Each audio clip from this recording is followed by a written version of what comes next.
From the I don't know what to say. I'm just speechless. to the I can't believe it. we see all sorts of life-changing moments at McKinney Competitions. How would you react? Cars, houses, tech bundles and more from just £2 a ticket. No purchase necessary. For competitions, rules and conditions, see mckinneycompetitions.com. It's incremental improvement. It's about trying to help the referee along their journey, and all advisors want to do is to see a referee do well and to help them along to progress along their path.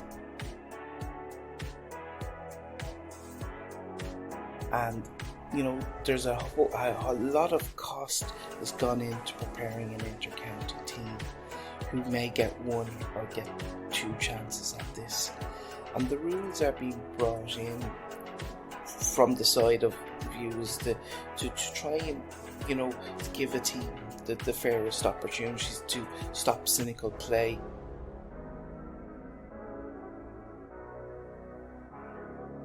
They're as fit as FIFA soccer referees.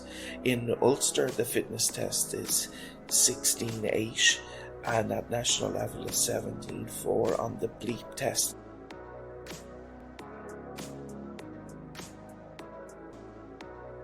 Football is played with a lot of heart and passion here, and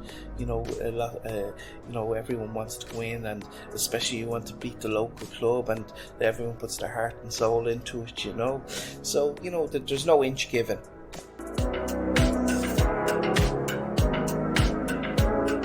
You've just been listening to the voice of Michael Loftus. As I'm sure you could tell, Michael is a dub, but many of you will be familiar with him as the man in black at many's an Armagh, Ulster, or even inter-county football or hurling game.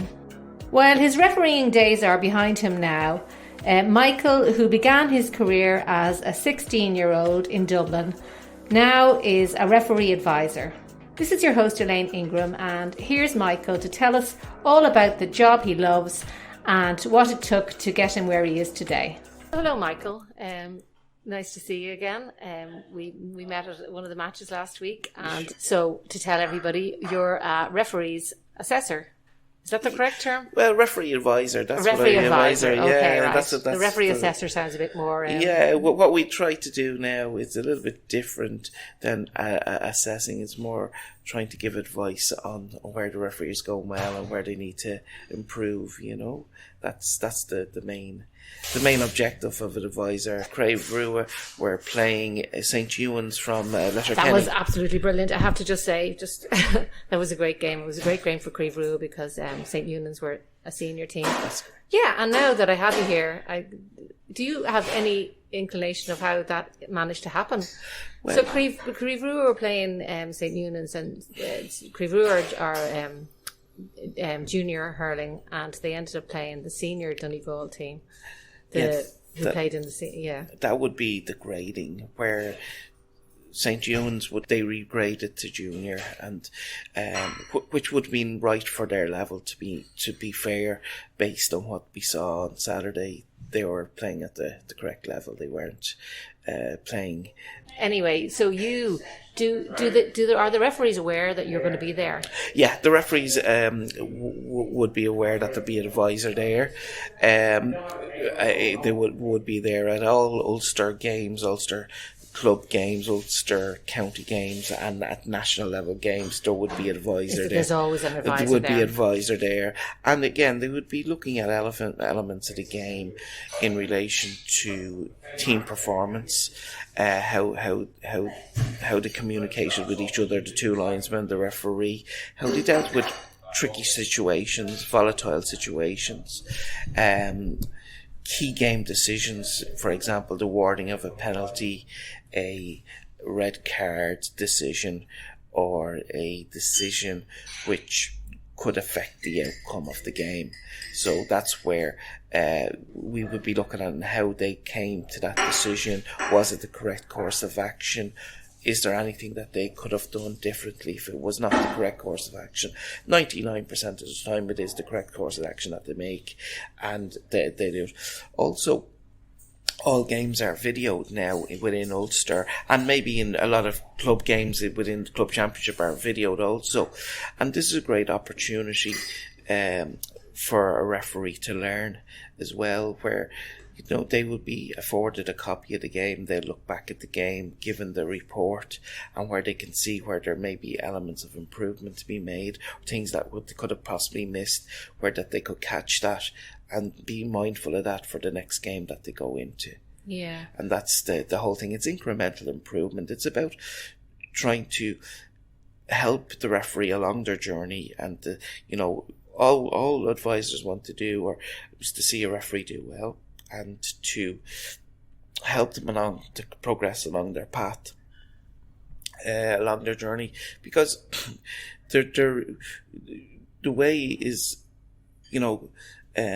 success leaves clues, and where you see that from referees who've done really well at the very, very top level. You look at it, for example, in Ulster recently. In hurling, you had Colm Cunning referee the minor All-Ireland hurling final, which is fantastic. Then you had the under-20 football final, Sean Hurston of Tyrone, and then the All-Ireland football final last year.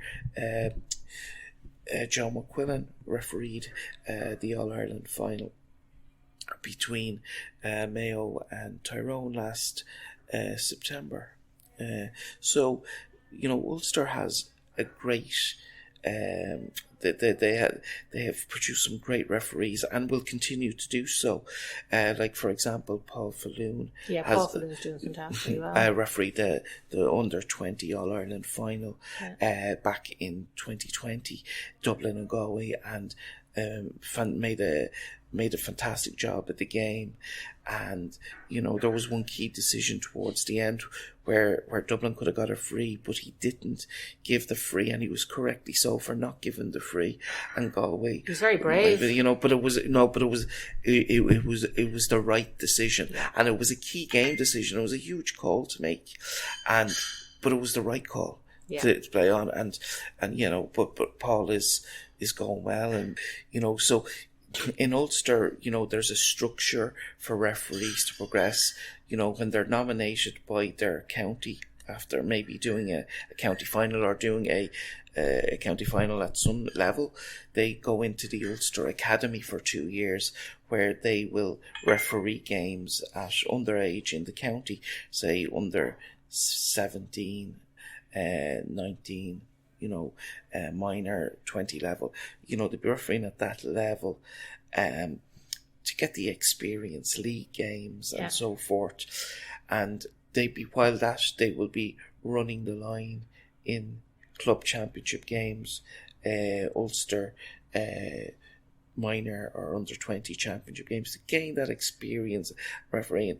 And then while they be refereeing, develop their own senior club level career, and that's what they be looking. That's what they be doing. And then once they come out of the academy, they get further exposure. The national panel, where you're out with top inter-county referees, either doing sideline official, sideline, and you're learning your craft there, and you're watching it. So as I was saying earlier, that success leaves clues, and the clues you see from senior inter-county referees in the way that they prepare for a game, the way that they approach a game. Like, what I mean is, like, they prepare for a game, like the week of the game, they have their routine, their training routine, they reread the rules, they look at game, they may look at a previous game, which is out there, a previous game that they've refereed in, or a game just to keep themselves sharp and focused. They contact their umpires, when they get the appointment, to see that they're all available. They may give them some instructions maybe then. Then on the day of the game, they would arrive between an hour and a half prior to the throw in the game. You don't think of all that. They come with their umpires, About 15, 20 minutes before, they leave the dressing room, they're ready to go, the referee will give instructions to each individual, the linesmen, each of the umpires, where they have to look at the quadrant that they're given. The umpire will be saying, okay, you're looking after that, but you're looking after that quadrant here, and we're trying to identify if there's any foul play off the ball. You're going to bring it to my attention for a yellow card, red card, or black card in football. And that's what they'd be doing. They're all mic'd up now, so the referee's in constant communication with his officials, and the same instruction would be given to the same instructions would be given to the umpire, to the linesman. The linesman, again, positioning in relation to kick-outs, positioning versus frees, positioning in relation to marking the free, so allows the referee to free up to get into the position for the next play. So there is an awful lot to it when you come to the elite level. The referees, to get to the elite level is very challenging for them. They're as fit as FIFA soccer referees. In Ulster, the fitness test is 16.8, and at national level is 17.4 on the bleep test. Oh, on the bleep test. The yo-yo intermittent test. Very, very challenging, very aerobically challenging, and then they have to do a written test with a score, I believe, 90% plus on it. So, constant reading of the rules book, updating on any changes. But referees who make it to the top level really enjoy what they do. You're dealing with the top players who are playing at the top, at the highest level. Yeah. And the games, believe it or not, become a lot easier to referee because the players are at that level. Their focus is mainly on the ball, on winning, on what they have to do with their team. Yeah. It's not about getting involved and shouting with the referee or anything like that. They're so focused on what they have to do themselves. They're not going to be involved with the nitty-gritty of the referee, where they will want to know what happens. And what makes a good referee at that level is strong communication skills. Yeah. Really, both verbally and non-verbally. Verbally, really speaking to the players of why was the foul and why was it a foul, why was it a yellow card, and so forth.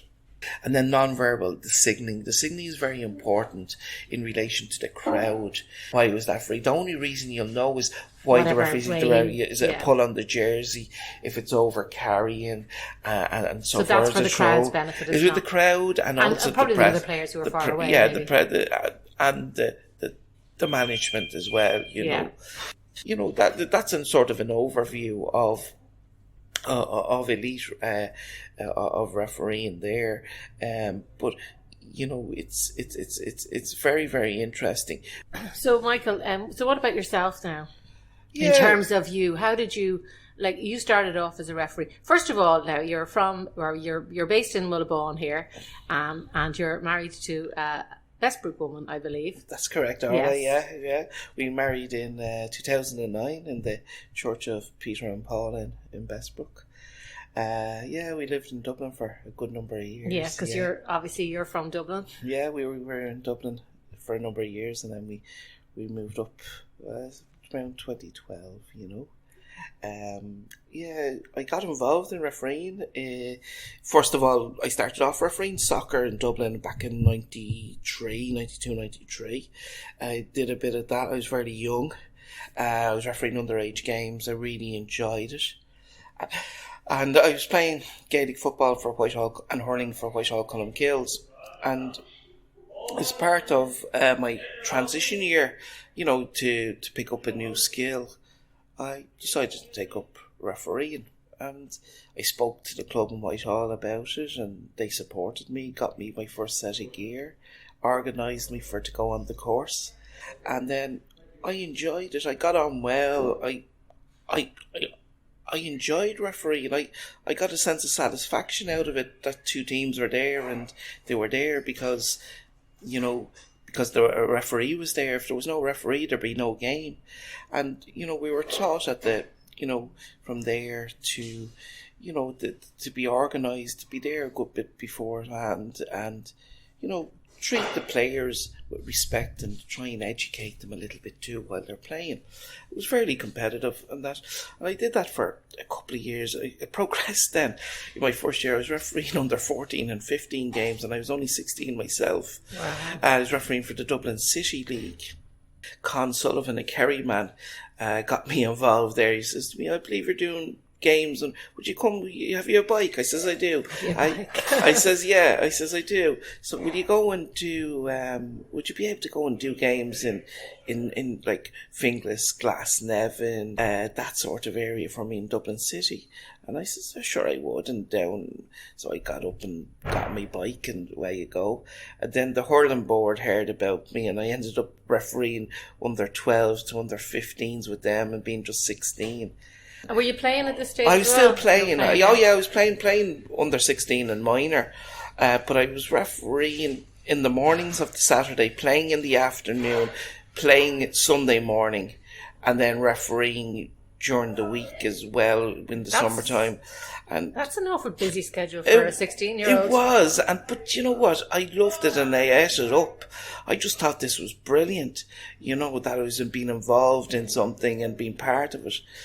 And then the school, I was going to put me forward as the school's referee at that stage as well because they couldn't get people to come off work.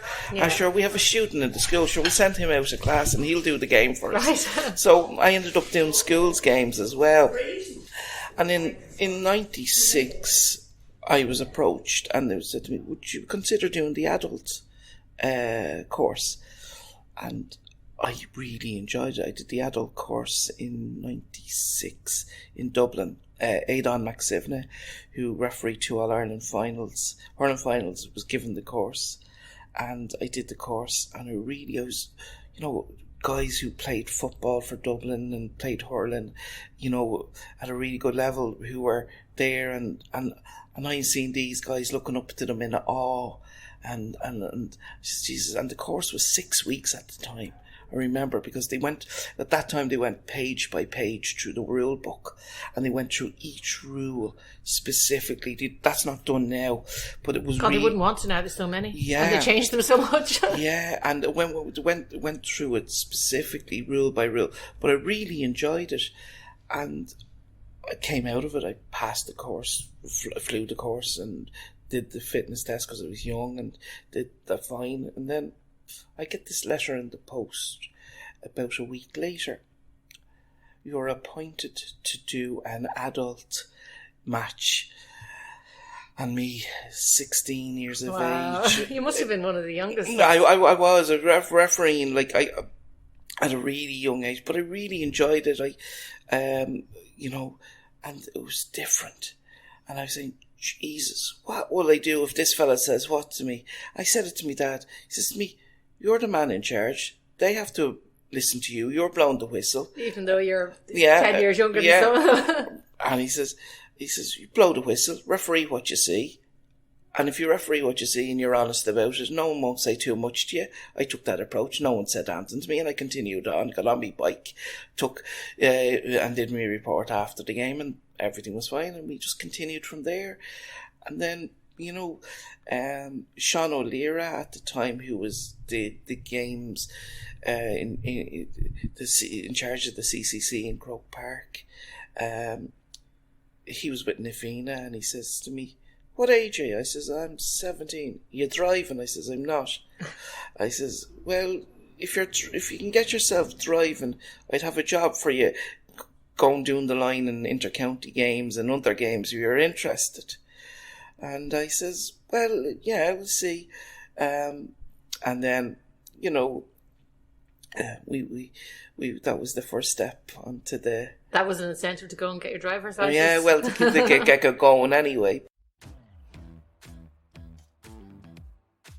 Get ready to shake up summer with the Get Active ABC Sunshine Fill programme for kids and families. Get set for land-based adventure at our summer schemes, or why not get adventurous and maybe get wet at our Splashtastic Water Sports summer programme. There are so many things to do, and all we need is you. See getactiveabc.com/summer for all the details.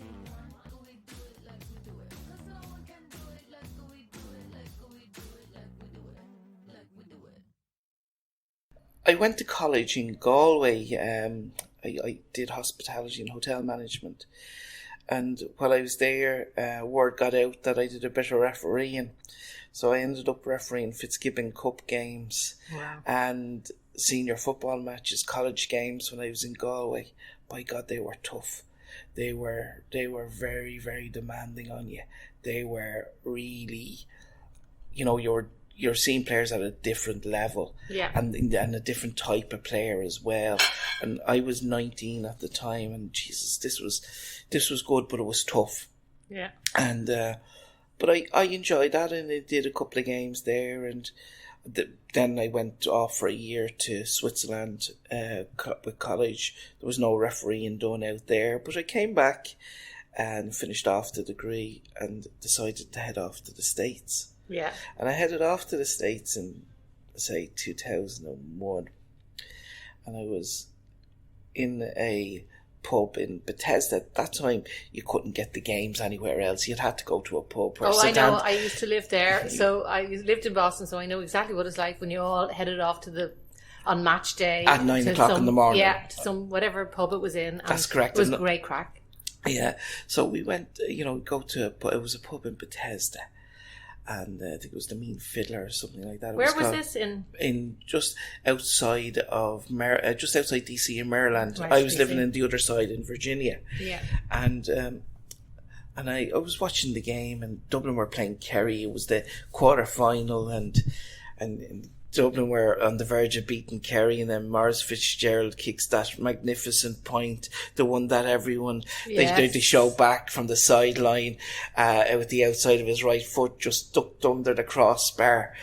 Anyway, I was talking to these two Kerry men, and one guy called Jim Carmody, a really nice guy who went over when he was very young and ended up fighting in Vietnam for the US Army, but originally from Kerry, a gentleman, and I was involved with Washington Gales, and the other was the chairman of the club at the time, was Andrew Healy. Andrew was big, imposing Kerry man, he'd nearly frighten you, and it was chefing background, and went into construction, and he was still playing at the time himself. And I says, they were asking, I hadn't seen you here before, and where are you from? And I said, look, I'm working below in Virginia, in Marriott there, and, and that. She says, what's your name?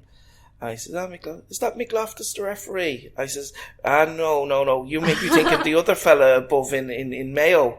I says, no, I heard you did a bit of referee. And I says, I do.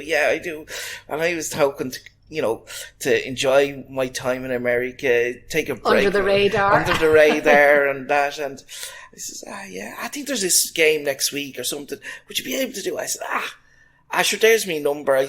He says, we'll exchange business cards. So we got the napkins of the pub, which was the business card back then, and you wrote your house telephone number on. And that. And I says, there you go, lads, and lovely to meet you. And I went along my way, thought nothing of it. And Sunday morning, the following Sunday morning, I was above in work at the reception desk in the Fairview Park Marriott. And Jesus, these two lads from the last week had landed in. Oh, how are you? He says, yeah. Oh, look, would you be able to referee a game? The referee who was injured, who was down for it. I says, where is it? It's above in Philadelphia. I says, what side of a game? I said, sure, it's only an ordinary game. Don't be worrying about it. See, can you get off work there and see would you be able to come and do it for us? I says, all right, sure. Look, we'll see. Grand. I went into my boss. Says, look, these two guys here is not very busy. I have a few hours worked up with you. would you consider? He says, go on, we enjoyed the day. He says, go on, it's a quiet Sunday, go on, no bother, and we'll see you bright and early tomorrow morning. He says, great, thanks very much. So anyway, we headed over and stopped off my apartment and had the gear, just in case, with me. I always brought the gear everywhere. Picked up the boots and the gear and the whistle, and we sat into the car. It was a 4-hour drive to Philadelphia. And we drove to Philadelphia. And there was it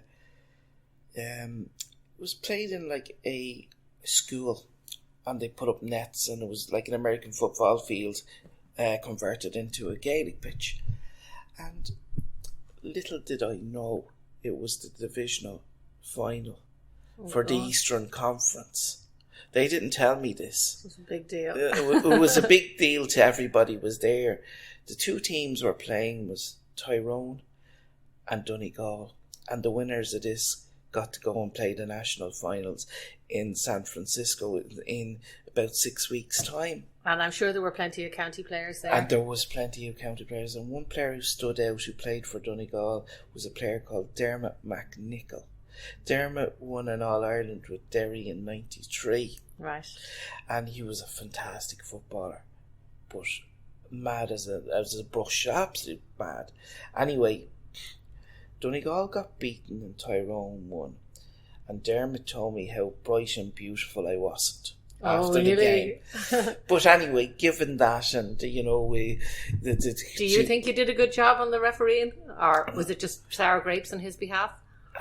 Look, what we would say is that it's sometimes when there's a lot at stake, it's not nice losing. And the report at the time in the Hogan stand was very fair to me, so I let that be the judge. Yeah. But anyway, I went back and the lads dropped me back, and by the way, here's your fee for the game. I was 23 years of age at the time, and using, to get my match fee was £8 back in Ireland, or £10 at the time, and there was an envelope. And it was bulging of $20 notes. I says, Jesus, the referees' fees are quite good out here. Can we move it to America? So, but that was very, it was funny, but it was great. And the two lads on the way back says to me, I think now you will be the club referee, will you? And then I ended up getting involved with Washington Gales, and they were qualified for the national finals out in Philadelphia, and they said, or out in San Francisco at that time. And they said to me, sure, would you come out as the club referee, and you probably be able to do a bit of coaching with us and that? I said, sure, we will. Sure. And I'm 23, very green to the gills, and I says, sure, why not? I put the request in work, could I get the Labour Day weekend off, the first Monday in September that weekend, and they granted it. So I said, right, I'm in, lads. So we went, we did I done a few training sessions with the guys and done that, and we went over, and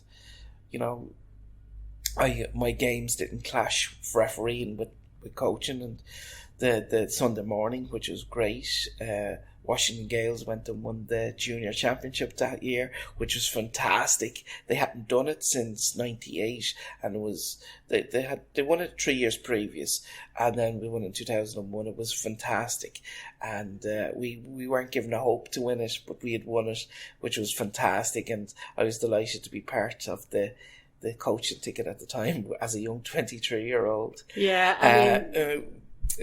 But out there was I was with two other inter-county referees refereeing that weekend, and it was Shawnee McMahon of Clare, a great guy altogether, and fantastic sense of humour, a very good hurling referee, and was on the panel for a long time, and also was involved with Clare as a selector. And Seamus McCormack of Meath, who's still involved now. He umpires for David Goldrick. They were on that trip that weekend. Yeah, and it was fantastic. And that was the weekend I first met Sean Kelly. And Sean Kelly went. Great Sean Kelly. Yeah, he was the who opened up Croke Park to other sports, and they're getting the deletion of Rule 57. And we met Sean there, who was I was short an umpire. When I was refereeing the senior semi-final, the hurling semi-final. He says, no bother, Mick, I'll umpire for you. So we went down and he umpired for me, and we stayed firm friends afterwards, and always remained in contact. And when Dublin, I met him when Dublin won 5 in a row in Croke Park that evening, and he was the first man over to congratulate me. Yeah. So, which was lovely to see, and that we had stayed in contact. But yeah, that's the thing about refereing and the GAA. You make friends for life. Yeah. And you can meet friends from other counties and other places that you wouldn't normally do.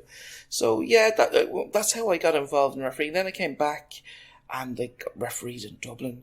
I refereed senior football and hurling in Dublin for a number of years, and then I ended up on the Leinster panel, and then the national support panel as well. And then I refereed a couple of finals in Dublin, which I was lucky enough to do, and I really enjoyed my time refereeing in Dublin. And then I came up to here. Seamus McDonough, who's involved with Drum and Tea, got me involved refereeing up here. And Seamus, my first game I refereed up here was in 2011, was cross seconds, and they were just the other team escapes me at the time, but that was my first game. And cross seconds would be in most other teams' firsts anyway. So yeah, so it was a good introduction. Although they didn't have a good final this year. It was a good introduction, and I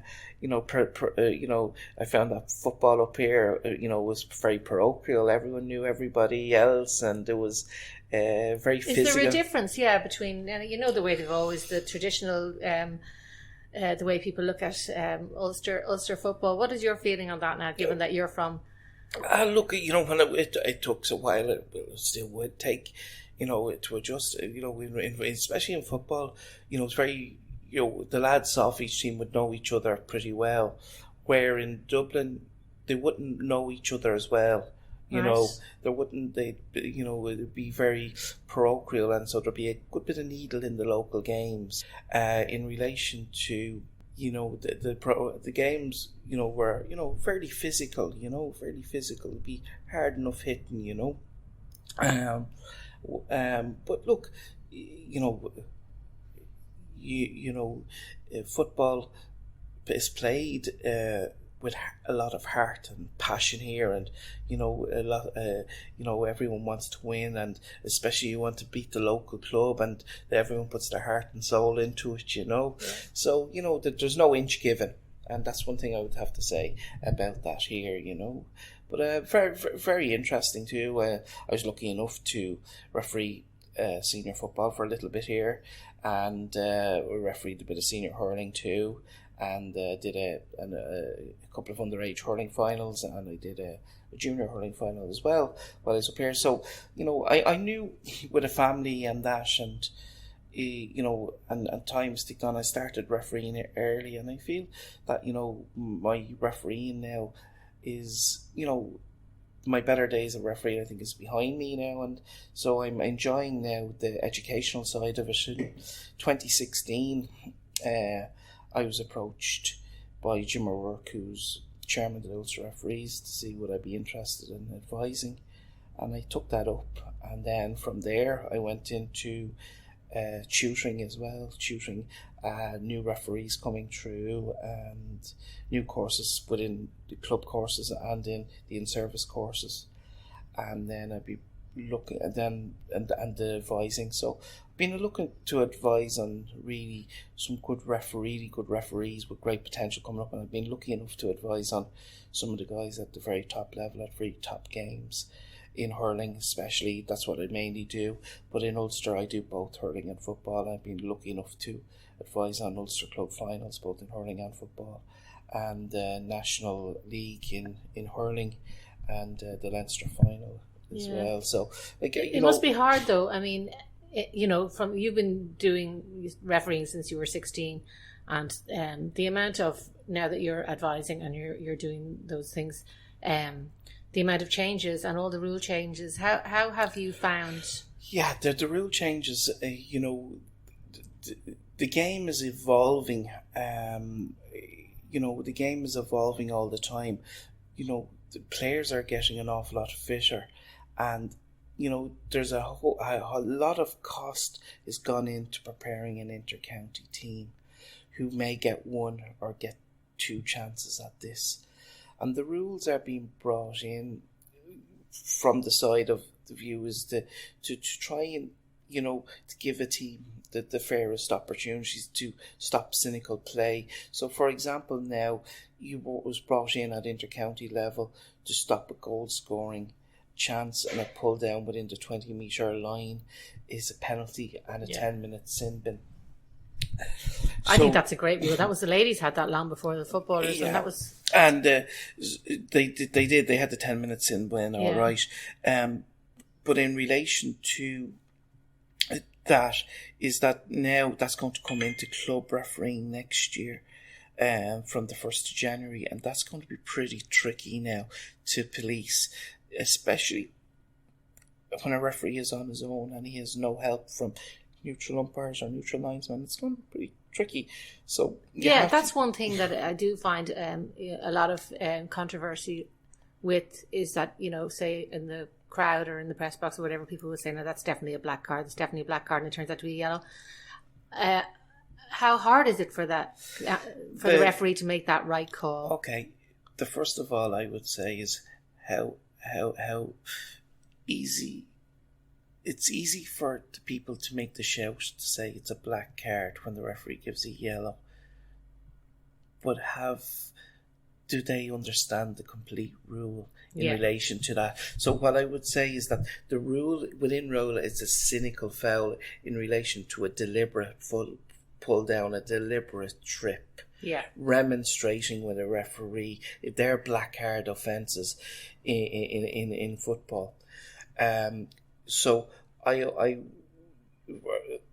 in relation to that, it has to be a deliberate act. If it's not a deliberate act, if it's an accidental trip, it's a free only, and there should be no yellow card. But if it's a rough play and the player falls, then there may be a shout for a black card. But it was actually rough play, so you have to look really at it's very hard to in the moment, because it's not like you have. But that's where the referees use their experience, their knowledge of the rules and the application of the rules from past experience to be able to make that call. Yeah, and that's the essence of getting the call right. Yes, the rules are changing. The game has evolved really. Has a game. Players are an awful lot more educated. Players are fitter. Yeah, and fitter, and so so it's important that the referees make the right call. But the referees, no referee intentionally goes out to make a mistake, and referees are human. Okay, so if a player makes a mistake, right? But if a referee makes that mistake, it's picked up on it, and it could cause the winning or losing a game of either side. So, but then as well, like you have referee abuse, which is being highlighted a lot lately. I mean, that doesn't seem to ever go away. Yeah. And as you say, if a player makes a mistake, they get over it. But if a referee makes a mistake, I know it can cost a team the game, but at the same time, they are only human. So there is. That's due to a lack of education. Some people, when they come inside a gate, they feel that they can say anything or anything that they want. Once they've paid in the gate, they're a paid spectator, and they feel that they can hurl abuse or anything like that. So once they're outside the fence, the referee really has to try and tune that out and try and ignore that as much as possible, which can be difficult. Yeah, because you think that referees cannot, especially can they get swayed by the crowd? Well, not swayed. I would say it can. It can seep in a bit, all right. Yeah. But the people who tell a referee how bright and beautiful they aren't would say, how many of them have actually lifted a whistle to go and referee a game? How many of them have sat down and read and interpret the rules and their application as they should be? So it's very easy to shout when you don't know what you're shouting about. Yeah.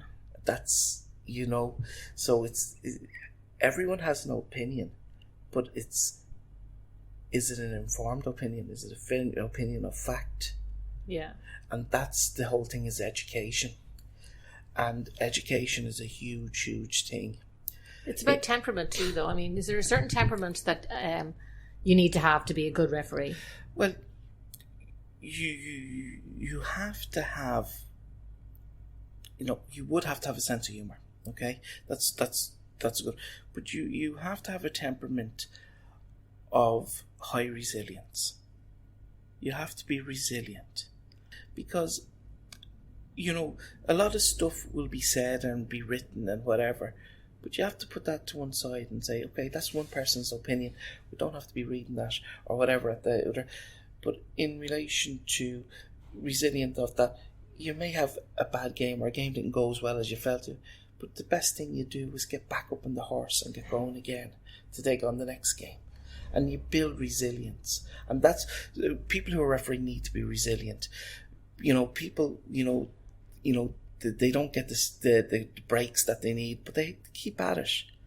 And then it may come. Yeah. It's small keys that open big doors. And, it's resilience, I would say, is a huge mental strength. But I would say a person who, is highly organised, you need to be organised at being a referee. You need to be able to not be afraid to make decisions. If you're afraid to make a decision, there's no way you shouldn't be a referee if you don't want to make decisions and stand over them. At the moment, as you pointed out, there is a lot of it. There is abuse in the game, but that can be handled properly through clubs and their intervention and speaking to the people who come to the games and supporters and so forth. A number of years ago, there was a certain county board stamped out the abuse to referees by withholding All-Ireland final tickets from certain clubs who were giving abuse to referees or were noted throughout the year. Right. And that was got out with €5,000 fines. Yeah. From the county board, and that soon put a halt to that put an end to that. Yeah. But in relation to the recruitment of referees, there is a shortage of referees in most counties. I was going to ask you about that. Yeah, There's still a shortage, but it's probably because, for that very reason, that no matter what, you can't stamp it out altogether. You can bring in measures. That's correct, yeah. You'll always get the one or two. But in relation to the recruitment of referees, it's tricky. Right now, there's a shortage of referees at club level, especially in hurling. If anyone who has any interest in refereeing in hurling, especially, I'd say get in contact with your local club and get in contact with the referee administrator, Henry McCloy here in Armagh, because there's a great opportunity if you're interested in hurling refereeing to progress quite quickly. Is hurling any different? Is it more difficult because it's so fast? Is it more difficult to referee hurling than football? Far easier to referee hurling than it is football because the ball's moving. Oh, okay. The ball's moving the whole time. I just would have thought because it's so quick that it would make you keeping your eyes in the back of your head kind of thing, no? No, far easier to referee because the ball, and believe it or not, the mentality of a hurler is different to the mentality of a footballer. There's that more, I would say, they would have that. They would have, I wouldn't say a higher level of honesty, but they'd be discipline, maybe. Yeah, higher level of discipline because they have sticks. Yeah, they have sticks and in their hands, with a higher level of discipline, and that's what I found refereeing. I enjoyed refereeing hurling. The ball was moving. You found that the players were far more engaging far more engaging on it when I was refereeing hurling, and I can still see that it's but going back to it, but any referees who, people who want to referee, there's a great opportunity to progress in hurling, especially. Again, in football, there is a shortage of referees too, and as referees come on and get on in years, you still need new referees to come. You need new referees all the time to come through, because there will be people falling away due to work or due to family commitments. So you need new referees to come through, and I would encourage anybody to take up the whistle. The satisfaction you get out of it is phenomenal in relation to meeting new people, making new friends, the joy of refereeing the game, to challenge yourself to referee at a higher level, and to give something back for your club or your county as well, because refereeing is really like that too. Because as we said from the outset, if there's no referee, there's no game. Yeah, that's true. Yeah. Okay, well, I think that's great, and it's really, really interesting stuff there. Have you ever had any really bad instances or anything like that? Ooh. I suppose that's not what you'd like to be talking about. Are really good ones? Well, look, the good ones will always outweigh the bad ones, obviously.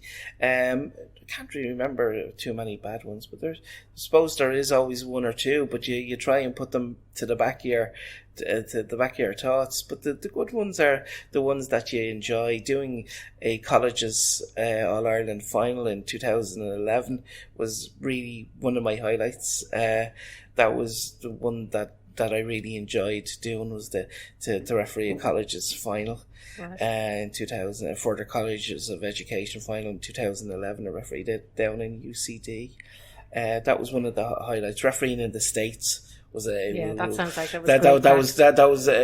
that was just a moment in time when you met people, and just well, as I think I said to you before, when I lived over there, they used to say that during the summer, if you threw a ball onto an Aer Lingus plane, you could have an All-Ireland final with the amount of county players when they were knocked out that would be coming over.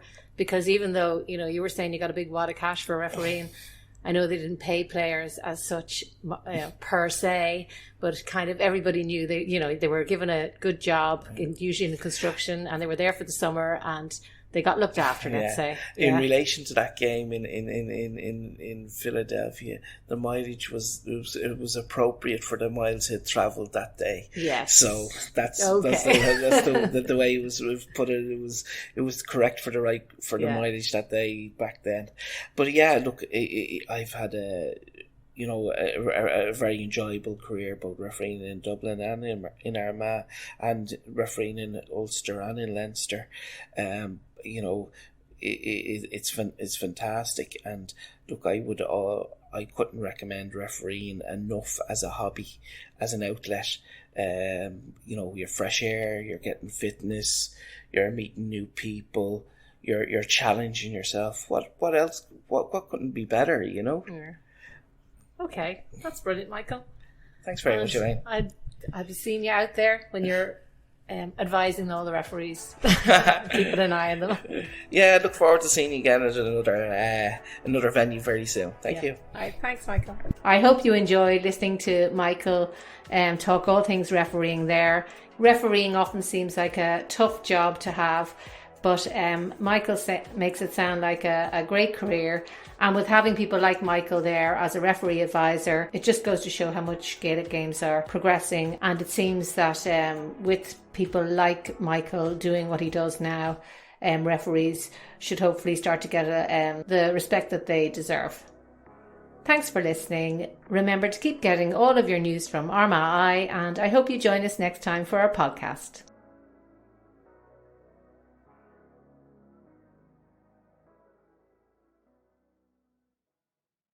From the I don't know what to say. I'm just speechless. to the I can't believe it. Can't believe it. We see all sorts of life-changing moments at McKinney Competitions. How would you react? Cars, houses, tech bundles and more from just £2 a ticket. No purchase necessary. For competitions, rules and conditions, see mckinneycompetitions.com.